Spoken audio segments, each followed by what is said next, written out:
लोभ और प्रीति। भारतीय प्रबंध काव्यों की मूल प्रवृत्ति लोक जीवन से संश्लिष्ट प्रेम के वर्णन की ओर ही रही। आदिकवि वाल्मीकि ने राम और सीता के प्रेम का विकास मिथिला या अयोध्या के महलों और बगीचों में ना दिखाकर दंडकारण्य के विस्तृत कर्मक्षेत्र के बीच दिखाया है। उनका प्रेम जीवन यात्रा के मार्ग में माधुर्य फैलाने वाला है, उससे अलग किसी कोने में चौकड़ी या आहें भराने वाला नहीं। उसके प्रभाव से वनचर्या में एक अद्भुत रमणीयता आ गई है। सारे कंटीले पथ प्रसूनमय हो गए हैं। संपूर्ण कर्म क्षेत्र एक मधुर ज्योति से जगमगा उठा है। कोमलांगी सीता अपने प्रिय पति की विशाल भुजाओं और कंधों के ऊपर निकली हुई धनुष की वक्र कोटि पर मुग्ध निविड़ और निर्जन काननों में निशंक विचर रही हैं। खरदूषण की राक्षसी सेना कोलाहल करती आ रही है। राम कुछ मुस्कुराकर एक बार प्रेम भरी दृष्टि से सीता की ओर देखते हैं, फिर वीर दर्प से राक्षसों की ओर दृष्टि फेरकर अपना धनुष चढ़ाते हैं। उस वीर दर्प में कितनी उमंग, कितना उत्साह, कितना माधुर्य रहा होगा। सीता हरण होने पर राम का वियोग जो सामने आता है, वह भी चारपाई पर करवटें बदलने वाला नहीं है। समुद्र पार कराकर पृथ्वी का भार उतारने वाला है। उस एकांतिक प्रेम की उपेक्षा जो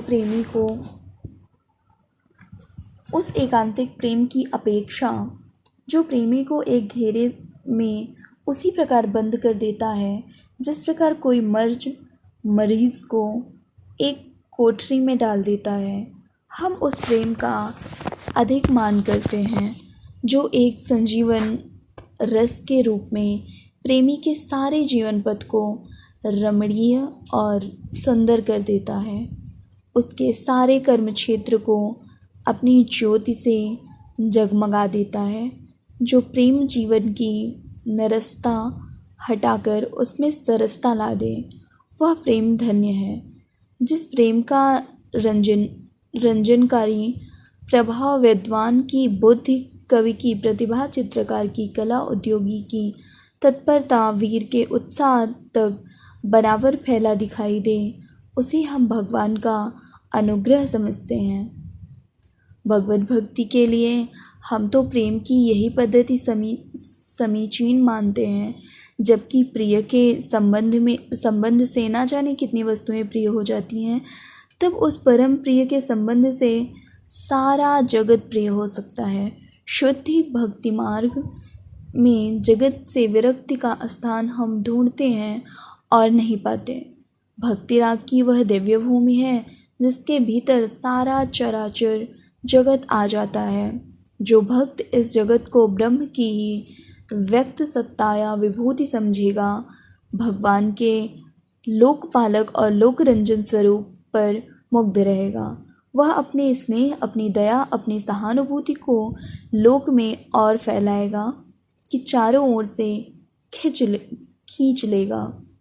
हम तो जगत के बीच हृदय के सम्यक प्रसार में ही भक्ति का प्रकृति लक्षण देखते हैं, क्योंकि राम की ओर ले जाने वाला रास्ता इसी संसार से होता हुआ गया है। जब कोई राम भक्त पुत्र कलत्र भाई बंधु का राग छोड़ने, कर्मपथ से मुंह मोड़ने और जगत से नाता तोड़ने का उपदेश देता है, तब मेरी समझ जवाब देने लगती है। मेरे देखने में तो वही राम भक्त सा लगता है जो अपने पुत्र कलत्र, भाई बहन, माता पिता से स्नेह का व्यवहार करता है, रास्ते में चींटियाँ बचाता चलता है, किसी प्राणी का दुख देख आंसू बहाता हुआ रुक जाता है, किसी दीन पर निष्ठुर अत्याचार होते देख क्रोध से तिलमिलाता हुआ अत्याचारी का हाथ थामने के लिए कूद पड़ता है। बालकों की क्रीड़ा देख विनोद से पूर्ण हो जाता है। लहलहाती हुई हरियाली देख लहलहा उठता है और खिले हुए फूलों को देख खिल जाता है। जो यह सब देख मुझसे क्या प्रयोजन कहकर विरक्त या उदासीन रहेगा, क्रोध, करुणा, स्नेह, आनंद आदि को पास तक ना फटकने देगा, उसे मैं ज्ञानी, ध्यानी, संयमी, चाहे जो कहूँ, भक्त कदापि ना कह सकूँगा। राम का नाता सारे संसार से नाता जोड़ता है, तोड़ता नहीं। लोकमंगल की प्रेरणा का प्रयत्न करता है। इस संबंध निर्वाह में जो बाधक हो, भक्त के लिए वे अवश्य त्याज्य हैं, चाहे वे अपने सुहृदय और स्नेही परिजन ही क्यों न हो, क्योंकि नाते सबे राम के मनियत सुहृद सुसेव्य जहाँ लो। एकांतिक और लोकबद्ध प्रेम के इन दो स्वरूपों का परिचय हो चुका। अब हम प्रेमी और प्रिय इन दो पक्षों की पारस्परिक स्थिति पर कुछ विचार करना चाहते हैं। प्रेम कहीं तो दोनों पक्षों में युगपद होता है, अर्थात प्रारंभ ही से सम रहता है, कहीं पहले एक में उत्पन्न होकर फिर दूसरे में होता है और कहीं एक ही उत्पन्न होकर रह जाता है, दूसरे में होता ही नहीं, अर्थात विषम ही रह जाता है। पहले कहा जा चुका है कि किसी के प्रति प्रेम का प्रादुर्भाव होते ही प्रेमी से अपने प्रेम का परिचय देने के लिए आतुर होता है। यह आतुरता तुल्यानुराग की प्रतिष्ठा के लिए होती है, जिसके बिना प्रेम सफल नहीं जान पड़ता। तुल्यानुराग के प्रयत्न की भी एक बंधी हुई पद्धति दिखाई पड़ती है। दूसरों की ओर द्रवित करने वाली हृदय की दो कोमल वृत्तियां हैं, करुणा और प्रेम। इनमें से प्रेम का पात्र होने के लिए भिन्न भिन्न प्रकार की विशिष्टता अपेक्षित होती है। इससे दूसरे के हृदय में प्रेम उत्पन्न कर सकने का निश्चय किसी को जल्दी नहीं हो सकता, पर दया का पात्र होने के लिए केवल दुख या पीड़ा का प्रदर्शन ही पर्याप्त होता है। दया का क्षेत्र अत्यंत विस्तृत है। दया मनुष्य मात्र का धर्म है और प्राणी मात्र उसके अधिकारी हैं। दया यह नहीं देखने जाती कि दुखी या पीड़ित कौन और कैसा है। इसी से प्रेमी कभी तो यह चेष्टा करता दिखाई पड़ता है कि वह भी प्रिय को अच्छा लगे, और कभी ऐसे उपायों का अवलंबन करता है जिनसे प्रिय के हृदय में उसके ऊपर दया उत्पन्न हो। दया उत्पन्न करके वह प्रिय के अंतस में प्रेम की भूमिका बांधना चाहता है। वह समझता है कि दया उत्पन्न होगी तो धीरे धीरे प्रेम भी उत्पन्न हो ही जाएगा। वह वियोग की अपनी दारुण वेदना प्रिय के कानों तक बराबर पहुंचाता रहता है। यह ना समझना चाहिए कि प्रिय के हृदय में दया उत्पन्न करने की यह चाह तुल्यानुराग की प्रतिष्ठा की पूर्व तक ही रहती है।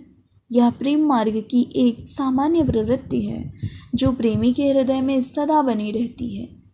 बात यह है कि जिस प्रकार दूसरे के हृदय में प्रेम उत्पन्न करने की ज़रूरत होती है, उसी प्रकार बराबर बनाए रखने की भी। प्रेम की रखवाली करने के लिए प्रेमी प्रिय के हृदय में दया को बराबर जगाता रहता है। दया या करुणा का भाव जागृत रखने की इस प्रवृत्ति का प्रकर्ष फारसी या उर्दू की शायरी में विशेष रूप से पाया जाता है। वहाँ प्रेमी जीते जी यार के कूचे में अपनी कब्र बनवाते हैं। उस कूचे के कुत्तों के नाम अपनी हड्डियाँ वक्फ करते हैं और बार बार मरकर अपना हाल सुनाया करते हैं। मरण से बढ़कर करुणा का विषय और क्या हो सकता है। शत्रु तक का मरना सुनकर सहानुभूति के एक आध शब्द मुंह से निकल आते हैं। प्रिय के मुख से निकले हुए सहानुभूति शब्द सा प्रिय संसार में और कोई शब्द नहीं हो सकता। बेचारा बहुत अच्छा था।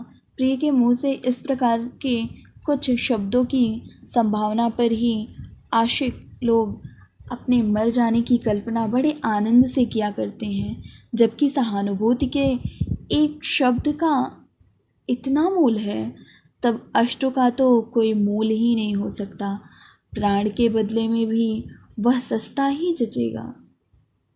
यदि प्रेमी को यह निश्चय हो जाए कि मर जाने पर प्रिय की आंखों में आई हुई आंसू की एक बूंद वह देख सकेगा, तो वह अपना शरीर छोड़ने के लिए तैयार हो सकता है।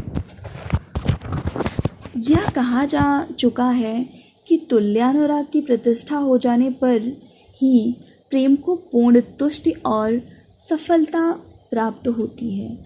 हमारे साहित्य में पुराने आचार्यों ने एक पक्ष की प्रीति को रसाभास के अंतर्गत लिया है। जब तक तुल्यानुराग की संभावना रहती है या प्रिय पक्ष की विरक्ति और उदासीनता का प्रमाण सामने नहीं रहता, तब तक रस में त्रुटि नहीं मानी जाती। प्रेमी का तिरस्कार करता हुआ प्रिय जब अन्य में अनुरक्त पाया जाता है, तब उसकी विरक्ति का पक्का प्रमाण सामने आ जाता है।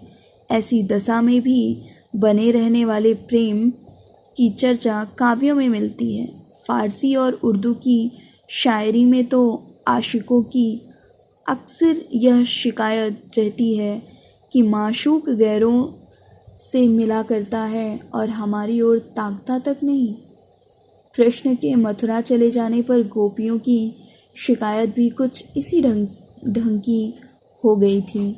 रस और रसाभास की बात छोड़ हमें प्रेम के उस स्वरूप पर विचार करना है जिसमें प्रेमी तो प्रेम में विह्वल रहता है और प्रिय उसकी ओर कुछ ध्यान ही नहीं देता या बराबर उसका तिरस्कार ही करता जाता है।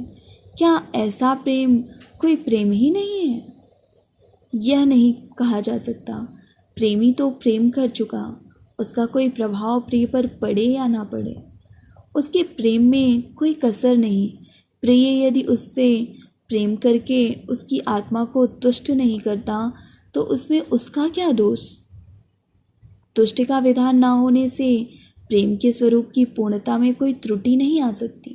जहाँ तक ऐसे प्रेम के साथ तुष्टि की कामना या अतृप्ति का क्षोभ लगा दिखाई पड़ता है, वहाँ तक तो उसका उत्कर्ष प्रकट नहीं होता।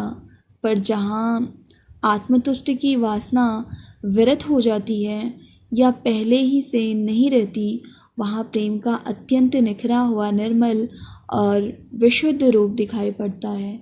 ऐसे प्रेम की अविचल प्रतिष्ठा अत्यंत उच्च भूमि पर होती है, जहाँ सामान्य हृदयों की पहुँच नहीं हो सकती।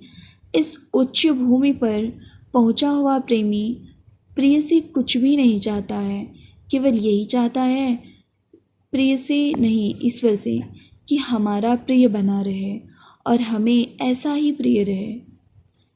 इसी उच्च दशा का अनुभव करती हुई सूर की गोपियाँ कहती हैं, जह जह रहो राज करो तह तह ल्यों कोटि सिर भार, यह आशीष हम देति सूर सुनो नाहत सखै जनिवार।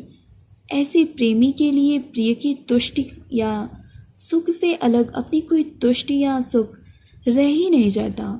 प्रिय का सुख संतोष ही उसका सुख संतोष हो जाता है। बंकिम बाबू की दुर्गेश नंदिनी आयशा का जगत सिंह पर अनुराग इस उच्च भूमि पर लाकर छोड़ा गया है।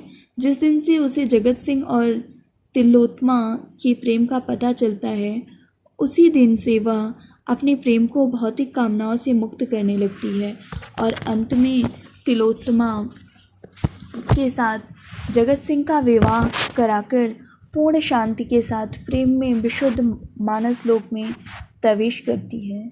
प्रेमी यदि अपने प्रेम का कोई प्रभाव प्रिय पर ना देखे तो उसके सामने प्रेम की यही उच्च भूमि दिखाई पड़ती है।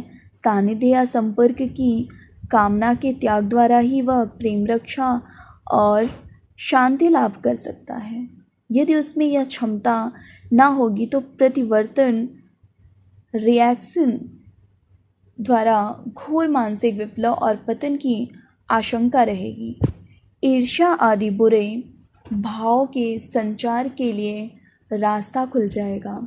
यहाँ तक कि समय समय पर क्रोध का दौरा होगा और प्रेम का स्थान वैर ले लेगा। प्रेम काव्यों में प्रायः रूप लोभ ही प्रेम का प्रवर्तक दिखाया जाता है। किसी के उत्कर्ष रूप गुण पर कोई मुग्ध होता है और उसका प्रेमी बन जाता है, पर प्रेम का एक और कारण जो रूप गुण से सर्वथा स्वतंत्र और उनकी अपेक्षा अधिक निश्चित प्रभाव वाला होता है, साहचर्य है। देश प्रेम के अंतर्गत इसका उल्लेख हो चुका है। किसी अरब को उसकी रेगिस्तानी जन्मभूमि से ले जाकर कश्मीर के हरे भरे मैदान में रख दे तो भी वह अपने देश के वियोग में रोया करेगा। इसी प्रकार जिस मनुष्य के बीच कोई बचपन से या बहुत दिनों से रहता चला आता है, उसके प्रति उसके हृदय में एक अस्थायी प्रेम होता है। इस सहचर्यगत प्रेम में विशेषता यह होती है कि इसका वेग सहचर्य काल में तो कुछ अवसर पर ही रह कर व्यक्त होता है, पर विच्छेद काल में बराबर उमड़ा रहता है। भाई बहन, पिता पुत्र, इष्ट मित्र से लेकर चिर परिचित पशु पक्षी और वृक्ष तक का प्रेम इसी ढब का होता है। रूप गुण की भावना से उत्पन्न प्रेम भी आगे चलकर कुछ दिनों में यह सहचर्यजन्य स्वरूप प्राप्त करता है। अतः प्रेम के इस स्वरूप का महत्व बराबर ध्यान में रहना चाहिए। लोभ या प्रेम की सबसे बड़ी विलक्षणता का उल्लेख करके अब हम यह निबंध समाप्त करते हैं। यही एक ऐसा भाव है जिसकी व्यंजना हंसकर भी की जाती है और रोकर भी, जिसके व्यंजक दीर्घ निश्वास और अश्रु भी होते हैं तथा हर्षपुलक और उछल कूद भी। इसके विस्तृत शासन के भीतर आनंदात्मक और दुखात्मक दोनों प्रकार के मनोविकार आ जाते हैं। साहित्य के आचार्यों ने इसी से श्रृंगार के दो पक्ष कर दिए हैं, संयोग पक्ष और वियोग पक्ष। कोई और भाव ऐसा नहीं है जो आलंबन के रहने पर तो एक प्रकार की मनोवृत्तियाँ और चेष्टाएं उत्पन्न करे और ना रहने पर बिल्कुल दूसरे प्रकार की। कुछ और भाव भी लोभ या प्रेम का सा अस्थायित्व प्राप्त करते हैं। जैसे क्रोध बहुत दिनों तक टिका रह जाने पर द्वेष या वैर का रूप धारण करता है और जुगुप्सा घृणा या विरक्ति का। पर यह विशेषता और किसी में नहीं पाई जाती। मनुष्य की अंतर्वृत्तियों पर लोभ या प्रेम के शासन का यही दीर्घ विस्तार देखकर लोगों ने श्रृंगार को रसराज